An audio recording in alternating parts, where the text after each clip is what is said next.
Hello what's up दोस्तों, कैसे हैं आप सभी। एक बार फिर स्वागत करता हूं मैं आप सभी का आपके अपने चैनल में करियर भाई में। दोस्तों आज बात कर रहे हैं कि डेनमार्क के अंदर आपको शॉर्ट रेसिडेंट परमिट और परमानेंट रेसिडेंट परमिट कैसे मिल सकता है, उसके लिए क्या क्या रिक्वायरमेंट है और सिटीजनशिप की भी हम बात करेंगे।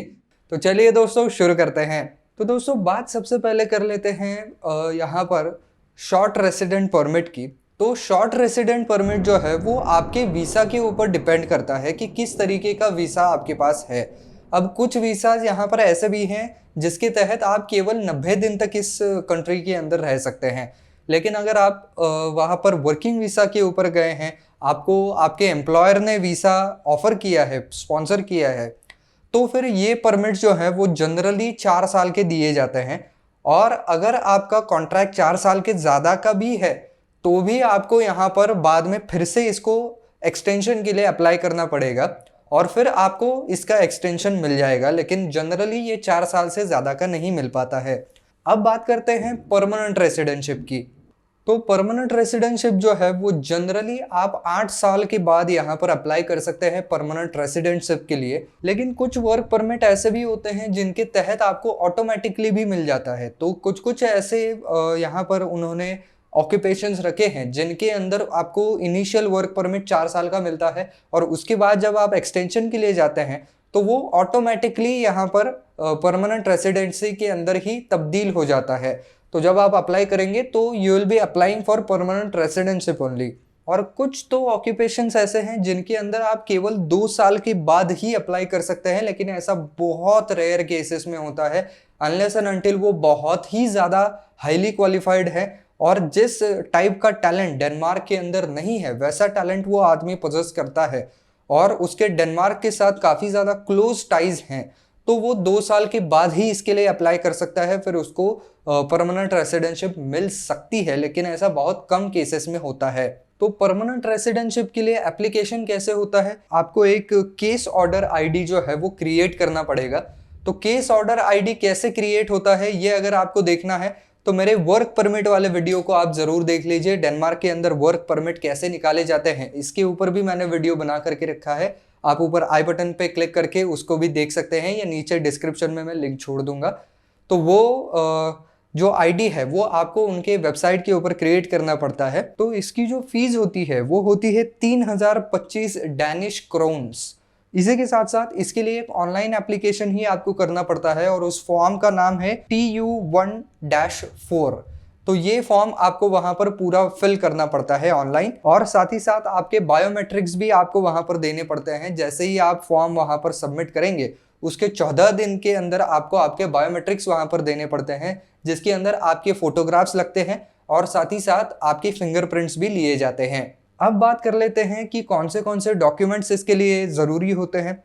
सबसे पहली बात तो आपने इस वीज़ा के लिए या इस परमानेंट रेसिडेंटशिप के लिए जो भी फ़ी है वो पे की है, इसका एक प्रूफ लगता है। तो उसकी जो रसीद आती है आपके पास उसकी कॉपी दे दीजिए।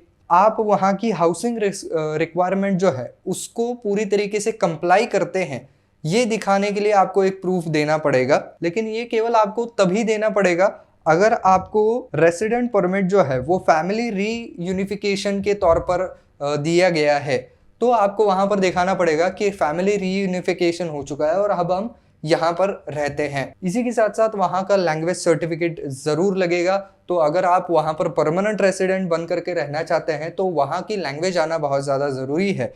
तो वहाँ की डैनिश लैंग्वेज है, तो उनके कुछ सर्टिफिकेट्स होते हैं, उनमें से एक सर्टिफिकेट का नाम है प्रूव आई डांस्क और फॉल्केश कोलिन नाम का एक और सर्टिफिकेट है। तो इनमें से कोई एक सर्टिफिकेट आपको वहां पर देना पड़ेगा ये प्रूव करने के लिए कि आपको वहां की डैनिश लैंग्वेज जो है वो आती है। इसी के साथ साथ आपकी प्रूफ ऑफ एम्प्लॉयमेंट लगेगा, जिसके अंदर आप आपके टैक्स रिटर्न्स और कॉन्ट्रैक्ट जो है एम्प्लॉयमेंट के वो आप दिखा सकते हैं। प्रूफ ऑफ इनकम के तौर पर भी आप आपके पे स्लिप्स और टैक्स रिटर्न्स वगैरह दिखा सकते हैं। इसके अलावा प्रूफ ऑफ एक्टिव सिटीजनशिप, तो ये एक तरीके की एग्जाम होती है जिसके अंदर आपको एक सर्टिफिकेट भी मिलता है अगर आप उस एग्जाम को पास करते हैं। तो ये एक सिटीजनशिप एग्जामिनेशन होती है, ये कई सारे और देशों में भी कंडक्ट की जाती है। इसके अंदर जनरल सवाल पूछे जाते हैं उस कंट्री के बारे में, उस कंट्री की हिस्ट्री के बारे में, जिस इलाके में आप रहते हैं उसके बारे में थोड़ा बहुत पूछा जाता है। इसके अलावा अगर आपके अंदर कोई डिसेबिलिटी है, इसी के साथ साथ आप अगर बहुत ज़्यादा उम्र वाले व्यक्ति हैं, आपके अंदर कोई परमानेंट इलनेस है या फॉरेन रेसिडेंस आपका रहा है, तो इसके बारे में भी आपको वहां पर स्टेट करना पड़ेगा। इसके अलावा भी कुछ उनकी शर्तें हैं। सबसे पहली शर्त यह है कि जो भी कोई व्यक्ति डैनिश परमानेंट रेसिडेंटशिप के लिए अप्लाई करेगा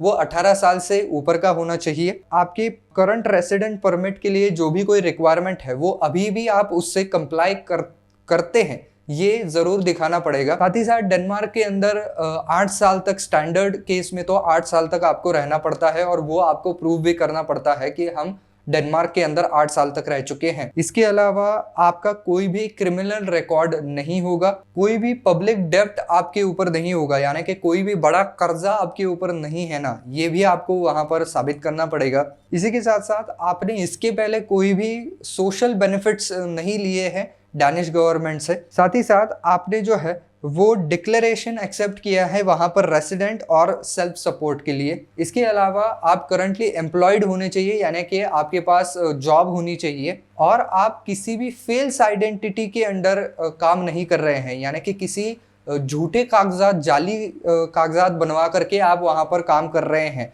तो ये इलीगल माना जाता है, तो ऐसा भी नहीं होना चाहिए। इसी के अलावा आपकी डैनिश लैंग्वेज की लेवल 2 तक की पढ़ाई हो चुकी होनी चाहिए, उसका सर्टिफिकेट भी जैसा मैंने पहले कहा आपको दिखाना पड़ेगा। और साथ ही साथ जब आप एप्लीकेशन कर रहे हैं उसके कम से कम 3.5 साल पहले तक आपके पास वहां पर एम्प्लॉयमेंट होनी चाहिए, उसका एक रिकॉर्ड भी आपको वहां पर दिखाना पड़ेगा। अब कुछ लोगों को जो है वो 4 साल के बाद ही मिल जाती है, तो उनके लिए थोड़े अलग तरीके के क्राइटेरिया उन्होंने रखे हैं। तो यहाँ पर डैनिश लैंग्वेज की टेस्ट 3 तक आपको पासिंग होनी चाहिए आपकी, और आप 4 साल तक कंटिन्यूस एम्प्लॉयड होने चाहिए। साथ ही साथ आपने एक्टिव सिटीजन एग्जाम पास की हुई होनी चाहिए, और एक्टिव सिटीजनशिप आपको वहाँ पर प्रूव भी करनी पड़ेगी कि आप वहाँ पर फिजिकली रहे हैं 4 साल तक। इसके अलावा आपका एनुअल एवरेज इनकम जो है वो 2,86,525 डैनिश क्रोन के ऊपर का होना चाहिए। अब इसकी कॉस्ट कितनी आती है? 6,960 डैनिश क्रोन्स आपको इसकी कॉस्ट आती है एप्लीकेशन की। और अगर आपको किसी दूसरे टाइप का परमानेंट वीसा या हम कहें कि कोई परमिट ग्रांट किया गया है तो ये थोड़ी सी कम हो जाती है। आप अगर केवल उसको एक्सटेंड करा रहे हैं तो 4,930 डैनिश क्रोन्स आपको वहां पर भुगतान करना पड़ेगा। अब बात करें कि भाई इसको लेने का फायदा क्या है, परमानेंट रेसिडेंटशिप लेने का क्या फायदा है, तो सबसे अव्वल बात यह है कि वो आपके रिलेटिव्स को स्पॉन्सर कर सकते हैं वीजा, अगर वो सारे एलिजिबिलिटी क्राइटेरिया को वहां पर कंप्लाई करते हैं, उसके लिए एलिजिबल होते हैं, तो आप उसको स्पॉन्सर कर सकते हैं। वहां पर प्रॉपर्टी और रियल एस्टेट बाई कर सकते हैं। जो आपके बच्चे हैं जिनके पास भी परमानेंट रेसिडेंटशिप है वहां की, वो फ्री अपर एजुकेशन के लिए एंटाइटल्ड होते हैं। उनको अपर एजुकेशन, हायर एजुकेशन जो है वो फ्री में दी जाती है गवर्नमेंट की तरफ से। साथ ही साथ आपको किसी भी तरीके के शॉर्ट टर्म वीसा के लिए अप्लाई नहीं करना पड़ेगा, आप शेंगन वीसा के ऊपर ही आ जा सकेंगे। अलग अलग तरीके के ग्रांट्स और एड्स जो है वो भी आपको दिए जाएंगे। अब बात कर लेते हैं यहाँ पर सिटीजनशिप की। तो दोस्तों, डेनमार्क के अंदर अगर आपको बाय न्यूट्रलाइजेशन सिटीजनशिप चाहिए तो आपको डेनमार्क के अंदर कम से कम 9 साल तक रहना पड़ता है। तो परमानेंट रेसिडेंट कार्ड के लिए आपको 8 साल तक रहना पड़ता है, और सिटीजनशिप चाहिए तो 9 साल तक रहना पड़ता है। लेकिन अगर आप एज अ रेफ्यूजी के तौर पर डिक्लेयर किए गए हैं तो आपको 8 साल तक वहां पर रहने के बाद अप्लाई करने का मौका दिया जाएगा। लेकिन ये जो पीरियड्स हैं वो कुछ लोगों के लिए शॉर्टर होते हैं। अगर कोई नॉर्डिक नेशंस में से अगर आप हैं तो ये ज़्यादातर इंडियंस को लागू ही नहीं होता है। नॉर्डिक नेशंस मतलब वो उनके ग्रीनलैंड, आइसलैंड, स्वीडन, स्विट्ज़रलैंड या ऐसे कोई कंट्री से अगर आप नॉर्डिक कंट्री से हैं तो फिर यहाँ पर डेनमार्क आपको हंसते हंसते ले लेता है, क्योंकि उनके टाइज अच्छे हैं। अगर आप डैनिश नेशनल से शादी किए हैं आपने तो फिर आपका ये पीरियड थोड़ा छोटा हो सकता है। और कोई अगर बच्चा डेनमार्क में आया हुआ है एज अ चाइल्ड और बाद में वहीं पर उसने शिक्षा प्राप्त की है तो आगे चलकर उसको कम समय तक वहां पर रहने के बावजूद भी सिटीजनशिप ग्रांट की जा सकती है। इसी के साथ साथ कोई ऐसा आदमी जिसने अपना जनरल एजुकेशन, बेसिक एजुकेशन जो है वो डेनमार्क से कंप्लीट किया है, तो ऐसा व्यक्ति भी यहाँ पर थोड़े कम समय तक डेनमार्क के रहने के बाद भी यहाँ पर अप्लाई कर सकता है। अब इसके अंदर जो स्टैंडर्ड चीज़ें होती हैं वो तो लागू होती ही हैं, जैसे कि आपका कोई क्रिमिनल रिकॉर्ड नहीं हो सकता है, आपके अंदर कोई ऐसा डिसीज़ नहीं हो सकता है जो कि कॉन्टैक्टेबल है। इसके अलावा ये भी प्रूव करना पड़ेगा कि आप सेल्फ एम्प्लॉयड हैं, यानी कि अपने आप को सर्वाइव कर सकते हैं। आप डेनमार्क की गवर्नमेंट के ऊपर किसी भी तरीके से बोझ नहीं बनेंगे। अगर आप फैमिली के साथ वहाँ पर रह रहे हैं तो आपकी इनकम भी देखी जाती है, जिससे कि आप अपने आप को और अपने फैमिली को भी सस्टेन कर सकते हैं। वहाँ का आपके पास परमानेंट रहने का कोई ठिकाना होना चाहिए। ऐसा नहीं है कि कोई ऐसे ही अलग अलग जगहों पर रह रहा है, तो ऐसा नहीं चलता है। वहाँ पर एक्चुअल आपके पास कोई परमानेंट रेसिडेंट होना चाहिए, कोई ऐसा ठिकाना आपका होना चाहिए जिसका आप एड्रेस प्रूफ के तौर पर इस्तेमाल कर सकते हैं। इसके अलावा आपको डैनिश लैंग्वेज की भी स्किल्स को वहाँ पर प्रूव करना पड़ेगा कि आपको डैनिश लैंग्वेज जो है वो पूरी तरीके से आती है। इसके अलावा आपकी एक सिटीजनशिप टेस्ट भी ली जाएगी, उसके अंदर भी आपको पास होना पड़ेगा। इसके अलावा आपको एक डिक्लेरेशन भी देना पड़ेगा कि आगे से हम डैनिश सारी रूल्स को मानेंगे, साथ ही साथ वहाँ का कायदे कानून को हम पूरी तरीके से रिस्पेक्ट करेंगे। इसके अलावा जैसा कि मैंने पहले कहा कि कोई क्रिमिनल रिकॉर्ड नहीं हो सकता है। अगर कोई माइनर चीज़ है जो कि अब ख़त्म हो चुका है, तो वो भी रिकॉर्ड आपको वहाँ पर डिस्क्लोज करना पड़ता है कि भाई ये केस था लेकिन अब ये ख़त्म हो चुका है और उसका ये फाइनल वर्डिक्ट आया है। ऑब्वियसली अगर उसके अंदर आप कन्विक्टेड हैं और आपको जेल टर्म वगैरह हो चुकी है, तो आपका जो एप्लीकेशन है वो जाहिर सी बात है कि रिजेक्ट ही होने वाला है।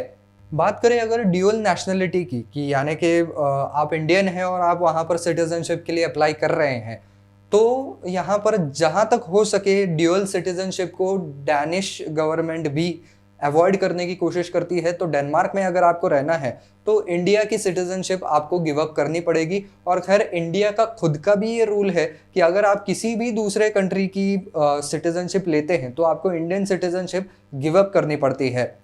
हालांकि कुछ केसेस में जो डेनमार्क की गवर्नमेंट है वो अलाउ कर सकती है, जैसे कि यहाँ पर कोई अगर मैरिज करके वहाँ पर गया हुआ है और जिसको by birth he dual nationality है, तो ऐसे लोगों को शायद अलाउ किया जा सकता है, लेकिन ऐसे केसेस बहुत कम होते हैं।